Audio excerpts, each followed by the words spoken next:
হঠাৎ করেই চারদিকে ছড়িয়ে পড়ে আওয়ামী লীগের সাধারণ সম্পাদক ওবায়দুল কাদের আর নেই। অনেকে বিশ্বাস করতে পারছিলেন না, আবার অনেকেই শোক প্রকাশ শুরু করেন। কারণটা ছিল গুরুতর।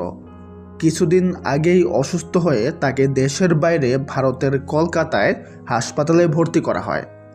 এক পর্যায়ে তাকে আইসিইউতে রাখা হয়, এমনকি লাইফ সাপোর্টের খবরও আসে।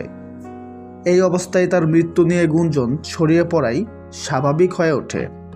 দিনের পর দিন কোনো আনুষ্ঠানিক বক্তব্য না আসায় গুজব আরও ভয়ঙ্কর রূপ নেয়। মানুষ ভাবতে শুরু করে, তাহলে কি সত্যিই সব শেষ? কিন্তু সর্বশেষ পাওয়া তথ্যে জানা গেছে, ওবায়দুল কাদের চিকিৎসার পর তার অবস্থার উন্নতি হয়েছে এবং তিনি হাসপাতাল থেকে ছাড়া পেয়েছেন। তিনি এখনও শারীরিকভাবে দুর্বল, তবে জীবিত আছেন এবং চিকিৎসকদের পর্যবেক্ষণে রয়েছেন। তো ভিউয়ার্স, এই বিষয়ে আপনার কি মতামত কমেন্টে জানাতে পারেন। সবাই ভালো থাকবেন। ধন্যবাদ।